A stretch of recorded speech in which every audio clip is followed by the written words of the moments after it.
नमस्कार, मी नीलिमा पाटील किचन्स रेसिपीमध्ये मी आपले सर्वांचे अगदी मनापासून स्वागत करते।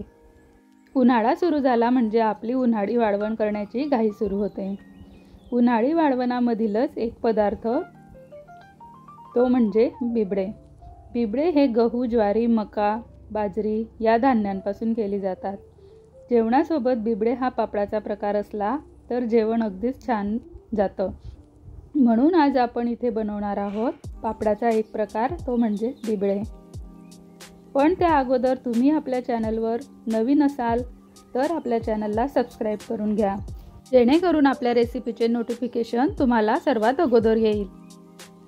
बिबडे करायची प्रोसेस तशी थोडी लांबच आहे, पण खायला खूपच छान लागतात, तेव्हा आपले कष्ट आपण सर्व विसरून जातो। आणि हा असा पदार्थ आहे जो आपण स्नॅक्स म्हणून सुद्धा खाऊ शकतो। जर कुठे आपण प्रवासाला जात असाल तर सोबत बिबडे आणि त्यासोबत शेंगदाणे जरी थोडे खाल्ले तरी भूक लागत नाही। चला तर सुरुवात करूया आपले बिबडे बनवण्याच्या प्रोसेसला। तर बिबडे बनवण्यासाठी मी इथे हे 2 माप ज्वारीचे घेतलेले आहेत, म्हणजे एकूण शेरभर आपली ज्वारी आहेत। ज्वारी आपल्याला पांढरी शुभ्र आणि थोडी जाडसरच घ्यायची आहे। तर इथे तुम्ही पाहू शकता आपली ज्वारी ही अशा प्रकारची आहे। बिबड्यांसाठी ज्वारी कांडून घेतली तर फारच छान असतं, पण आपल्याकडे आता उखड नाही आहे म्हणून मी ज्वारी अशीच टाकलेली आहे। चक्कीतून सुद्धा आपण ज्वारी कांडून आणू शकतो। आपण ज्वारी ज्या मापाने मोजली त्याच मापाने एक माप आपल्याला गहू घ्यायचे आहेत। तर गहूही आपल्याला छान स्वच्छ करूनच घ्यायचे आहेत। आणि इथे एक नोकटे आपण जाडसर तांदूळ घेतलेले आहेत। ज्वारी आणि गहू आता आपण स्वच्छ पाण्याने 2-3 वेळा धुवून घेऊयात। इथे मी आता रगडून छान ज्वारी धुवून घेते आहे, जेणेकरून आपल्या ज्वारीला काहीही घाण राहणार नाही, कारण आपल्याला ज्वारी ही 2-3 दिवस भिजत ठेवायची आहे। आता अगदी कडक ऊन असल्यामुळे आपल्याला ज्वारी 2 दिवस भिजत घालायची आहे आणि तिसऱ्या दिवशी ही वाटून घ्यायचं आहे। गहू पण आपल्याला धुवून स्वच्छ करून घ्यायचे आहेत। गहू आणि ज्वारी पाण्यात बुडतील एवढं आपल्याला त्यात पाणी टाकून घ्यायचे आहे। आणि आता हे भांडे आपल्याला 2-3 दिवस उन्हामध्ये झाकून ठेवायचे आहेत। तांदूळ आपल्याला आपण ज्या दिवशी हे वाटणार आहोत ना त्या दिवशीच भिजत घालायचे आहेत। 2 दिवस आपले ज्वारी आणि गहू छान भिजलेले आहेत आणि आता तुम्ही पाहू शकता गहू किती छान भिजलेले आहेत, त्यातील गर असा सहज निघतो आहे आणि ज्वारी सुद्धा छान भिजलेली आहे। चला मग आपण आता गव्हाचा चीक करून घेऊयात। तर गव्हाचा चीक बनवण्यासाठी आपण हे भिजलेले गहू मिक्सरमध्ये पाणी टाकून वाटून घ्यायचं आहे। गहू वाटताना आपल्याला जास्त बारीक करायचं नाही आहे, आपल्याला फक्त यातला चीक काढायचा आहे, म्हणून आपल्याला हे अगदी जाडच वाटायचं आहे। इथे तुम्ही पाहू शकता इतपत आपल्याला जाड वाटायचं आहे। आणि आता आपण हे वाटलेले गहू चाळणीने गाळून घेऊयात। तर यात मी आता एक भांडं अजून गव्हाचं वाटून घेते आहे आणि एकदाच 2 भांडे गाळून घेईल। इथे व्हिडिओत दिसत असल्याप्रमाणे आपल्याला आता हे छान गाळून घ्यायचं आहे। गहू जाडसर वाटल्यामुळे यातील चीक आपल्याला सहज वेगळा करता येतो। तर अशा पद्धतीने मी हा चीक वेगळा करून घेते आहे आणि गव्हाचे साल वेगळे करून घेते आहे। अशा पद्धतीने आपल्याला हे गव्हाचे साल वेगळे करून घ्यायचे आहेत। ही प्रोसेस थोडी लांबच आहे।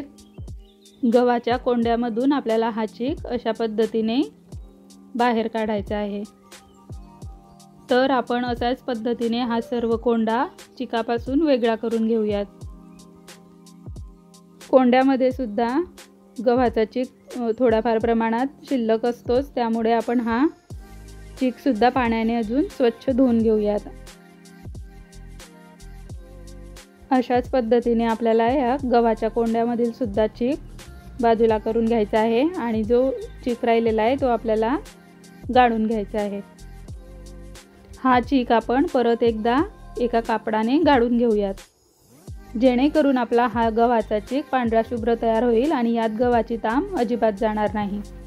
गहू वाटून आपण त्यातील चीक हा आपला काढून घेतलेला आहे। आता तो आपण झाकून ठेवून देऊयात आणि आता आपण ज्वारी ही त्याच पद्धतीने थोडी थोडी करून पाणी टाकून वाटून घेऊयात। मिक्सरमध्ये वाटलेली ज्वारीसुद्धा आपल्याला त्याच पद्धतीने गाळून घ्यायची आहे, जेणेकरून आपल्या ज्वारीमधील सुद्धा कोंडा सर्व निघून जाईल. ज्वारीच्या वाटणामध्ये आपल्याला थोडं थोडं पाणी टाकून ते गाळून घ्यायचं आहे. ज्वारीच्या वाटणामध्ये थोड्या कण्या शिल्लक राहतात, म्हणून ते आपल्याला अशा पद्धतीने गाळून घ्यायचं आहे आणि त्या वरच्या कण्या आणि ज्वारीची साल आपल्याला वेगळं करून घ्यायचं आहे. ज्वारीच्या कण्या आणि ज्वारीचा कोंडा आपल्याला हा स्वच्छ पाण्याने धुवून घ्यायचा आहे. ज्वारीचा चीक आता आपण एका बारीक गाळणीने अजून एकदा गाळून घेऊयात, जेणेकरून त्यातील सर्व नाकोण वगैरे निघून जाईल. अशा पद्धतीने मी हा चीक गाळून घेते आहे आणि आता यावर सुद्धा बारीक कण्या राहतील त्यासुद्धा मी पाण्याने धुवून घेईल आणि त्यातील कोंडा बाहेर काढून घेईल आणि कण्या ज्या शिल्लक राहतील त्या परत ज्वारीच्या चिकामध्ये टाकून देणार आहेत. तर ह्या आपल्या बारीक कण्या आहेत त्या आपण अशाच या चिकामध्ये टाकून देऊयात आणि ज्या जाड कण्या राहिलेल्या आहेत त्या आपण मिक्सरमध्ये बारीक करून त्यासुद्धा आपण चिकामध्ये टाकून देऊ. इथे आपले ज्वारी आणि गहू दोघांचेही चीक काढून तयार झालेले आहेत. तर यावर झाकण ठेवून आपण ठेवून देऊयात. चीक खाली बसला की यावरचे नितळ पाणी आपल्याला नितरवून घ्यायचे आहे, जेणेकरून आपला चीक आंबट होणार नाही आणि त्याचा काळसरपणा कमी होईल. इथे मी ज्वारी आणि गहू दोघांवरचंही पाणी नितरवून घेतलेले आहे. बिबड्यांचा घाटा करायला आपल्याला वेळ असेल तर आपण यावर अजून पाणी टाकून देऊ शकतो. बिबड्यांचा घाटा बनवण्यासाठी इथे आपण आता गहू आणि ज्वारी दोघांचा चीक एकत्र करून घेऊयात. तर गव्हाचा चीक इथे थोडा खाली घट्ट बसतो, त्यामुळे आपण तो उकलून घेऊयात आणि ज्वारीच्या चिकामध्ये एकत्र करून घेऊयात. एक दिवस अगोदर भिजत घातलेले तांदूळसुद्धा आता आपल्याला मिक्सरमध्ये बारीक करून घ्यायचे आहेत आणि गहू आणि ज्वारीच्या चिकामध्ये आपल्याला तांदूळाचा चीक मिक्स करून घ्यायचा आहे. बिबड्यांचा घाटा मी चूलवर बनवणार आहे, म्हणून मी चूल पेटवून घेतलेली आहे आणि पातेल्याला सुद्धा आजूबाजूने माती लावून घेतलेली आहे, जेणेकरून आपल्याला पातेलं घासायला जड जाणार नाही आणि लवकर घासलं जाईल. पातेल्याला हातून तेल लावून मी त्यामध्ये एक कळशी भरून पाणी टाकून दिलेलं आहे आणि त्यावर झाकण ठेवलेलं आहे. घाटा हलवण्यासाठी आपल्याला जो चाटू लागणार आहे त्याला सुद्धा मी आता तेल लावून घेते. घाट्यासाठी मी इथे एक छोटी वाटी शोप, एक छोटी वाटी तीळ, एक छोटी वाटी धना पावडर आणि एक छोटी वाटी मीठ घेतलेलं आहे आणि एक छोटी वाटी लसूण आणि 1 इंच आलं मिक्सरमध्ये बारीक करून घेतलेलं आहे. एक छोटी वाटी साबुदाणा मी रात्रीच भिजत घातलेला होता, तो सुद्धा आता चांगला भिजलेला आहे आणि 10 ते 12 हिरव्या वाळलेल्या मिरच्या घेतलेल्या आहे मी, त्यासुद्धा मी मिक्सरवर बारीक करून घेतलेल्या आहे. पाण्याला चांगली उकळी आलेली आहे. आता आपण एक एक करून सर्व सामान त्यात घालून घेऊया. सर्व सामान पाण्यात टाकल्यानंतर एकदा आपण याला चाटूने हलवून घ्यायचं आहे आणि मग झाकण ठेवून थोडा वेळ पाण्यामध्ये शिजवू द्यायचं आहे. इथे आपला सर्व मसाला पाण्यामध्ये छान शिजलेला आहे. आता आपण यात आपला गहू, ज्वारी आणि तांदूळाचा चीक टाकून घेऊयात. चीक पाण्यात टाकताच आपल्याला चाटूने हलवून घ्यायचं आहे, जेणेकरून आपल्या घाट्यामध्ये गुठळ्या होणार नाहीत. घाटा हलवायला आपल्याला खूपच मेहनत लागते, पण ती आपण करूनच घ्यायची आहे, जेणेकरून आपल्या चिकामध्ये गुठळ्या होणार नाहीत.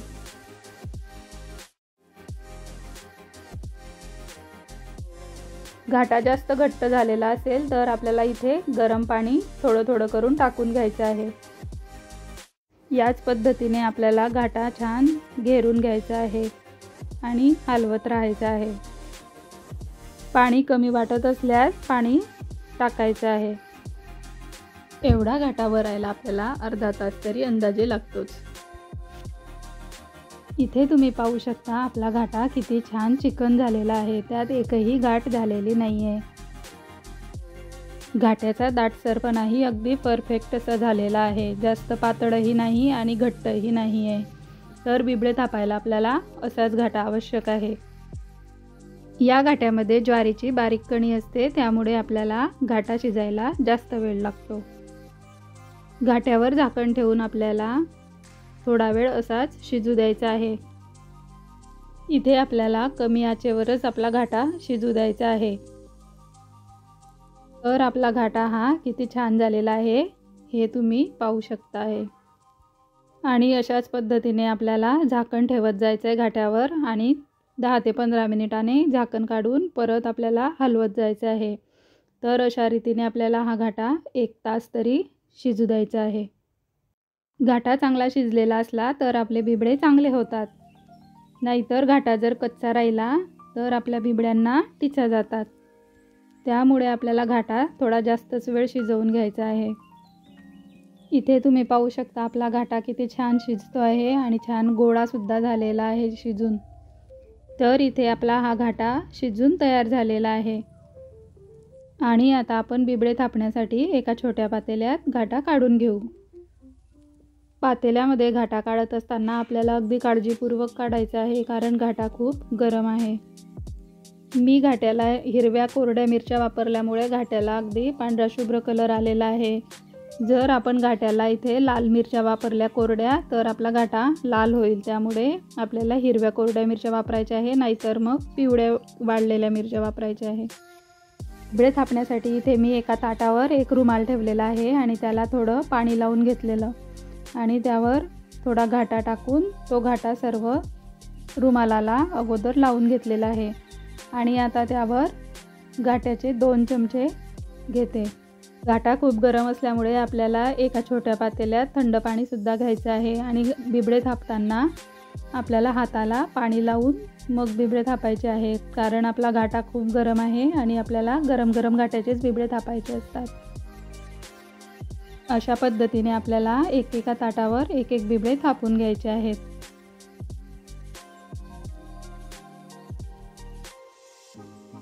इथे आपलं एक बिबडं थापून तयार झालेलं आहे. तर तुम्ही पाहू शकता बिबड्याचा आकार किती छान आलेला आहे. आणि आता ते आपण धोतरावर टाकून घेऊयात. इथे बिबडे टाकायला आपल्याला एक स्पेशल धोतराची गरज असते, त्यामुळे मी इथे एक धोतर टाकून घेतलेला आहे. धोतराला ओलं करून पिळून मग अंथरून घेतलेला आहे. धोतर खाली गच्चीवर खराब नको व्हायला म्हणून मी खाली अगोदर साड्या अंथरून घेतलेल्या आहेत आणि त्यावर आपलं ओलं धोतर अंथरून घेतलेलं आहे. आणि आता त्यावर आपण एक एक बिबडे टाकून घेऊयात. अशाच रीतीने आपल्याला बाकीचे बिबडेही थापून घ्यायचे आहेत. बिबडं थापलं म्हणजे आपल्याला रुमालाचे कोपरे दोघी हातांनी पकडून धोतरावर घालायचे आहे आणि नंतर रुमालाचे कोपरे पकडून आपल्याला परत ताटावर बिबडे थापायसाठी घ्यायचे आहे. आणि बिबडे थापत असताना आपल्याला त्या रुमालाला अगोदर पाणी लावून घ्यायचं आहे. तर व्हिडिओमध्ये दिसत असल्याप्रमाणे आपल्याला सर्व बिबडे अशाच पद्धतीने वाळत घालायचे आहेत. आपले सर्व बिबडे थापून आता तयार झालेले आहेत. आता दिवसभर यांना कडक उन्हामध्ये वाळू द्यायचं आहे. इथे आम्ही 7:30 वाजता सकाळी बिबडे थापायला बसलो होतो आणि आता दुपारचे 3 वाजलेले आहेत. तर आपले बिबडे एका बाजूने वाळलेले आहेत. आता आम्ही ते धोतर उलटे करून घेतलेले आहेत. दुसऱ्या बाजूनेही आपल्याला बिबड्यांचे धोतर अर्धा तास वाळवून घ्यायचे आहे. आणि इथे आपले धोतरावरचे बिबडे वाळलेले आहेत. आता आपण ते धोतरापासून वेगळे करून घेऊयात. धोतरावरचे बिबडे काढण्यासाठी आपल्याला त्यावर पाणी शिंपडून घ्यायचं आहे आणि मग अशा पद्धतीने आपल्याला हे बिबडे काढून घ्यायचे आहेत. तुम्ही पाहू शकता आपले बिबडे किती छान धोतरापासून वेगळे होत आहेत आणि अगदी सहज आपले बिबडे निघत आहेत. तर हे असे ओले बिबडे खायला सुद्धा खूप छान लागतात. आता आपले सर्व बिबडे धोतराचे काढून झालेले आहेत आणि आता आपण ते ओले असल्यामुळे वाळत घालूया. परत एका खाटीवर आपल्याला ते एक एक करून वाळत टाकायचं आहे आणि त्यावर ओलं धोतर टाकून द्यायचं आहे. आणि नंतर त्यावर अजून एक आपल्याला काहीतरी चादर वगैरे असं टाकून घ्यायचं आहे, जेणेकरून आपले बिबडे वाकडे होणार नाहीत आणि सरळच राहतील. तर इथे तुम्ही पाहू शकता आपले बिबडे किती छान तयार झालेले आहेत. बिबड्यांना किती छान चमक आलेली आहे. आता आपण एक बिबडं भाजून पाहूया. तर बिबडं खूप छान भाजलं जात आहे. इथे बिबडे भाजत असताना आपल्याला असं उलट सुलट करून भाजून घ्यायचं आहे. जेणेकरून आपल्या बिबळ्यांना जास्त चटके लागणार नाहीत आणि बिबळे पांढरे शुभ्र असं भाजलं जाईल। तर तुम्ही इथे पाहू शकता आपले बिबळे किती छान भाजले जात आहे। तर हे बिबळे आपण तळूनसुद्धा खाऊ शकतो। तळूनसुद्धा हे बिबळे अगदी छानच लागतात। तळल्यावर आपल्या बिबड्याचा आकार डबल होतो। हे बिबळे गॅसवर पण चांगले भाजले जातात, पण विस्तवावर आणि या शेगडीवर खूप उत्तम भाजले जातात। तर इथे तुम्ही पाहू शकता आपलं बिबळं किती छान भाजलं गेलेलं आहे। आणि आता हे बिबळे आपण थोडं तेल टाकून आणि शेंगदाण्यांसोबत खाऊ शकतो। ते तुम्ही पाहू शकता आपले बिबळं किती छान भाजून तयार झालेलं आहे आणि चव तर त्यापेक्षा त्याची छान झालेली आहे। तर तुम्हाला ही आपली आजची रेसिपी कशी वाटली हे मला कमेंट करून सांगा आणि आपल्या चॅनलला लाईक, शेअर आणि सबस्क्राईब नक्की करा। पुन्हा भेटूया एका नवीन रेसिपीसह पुढच्या व्हिडिओमध्ये। हा व्हिडिओ तुम्ही पूर्ण पाहिला त्याबद्दल धन्यवाद।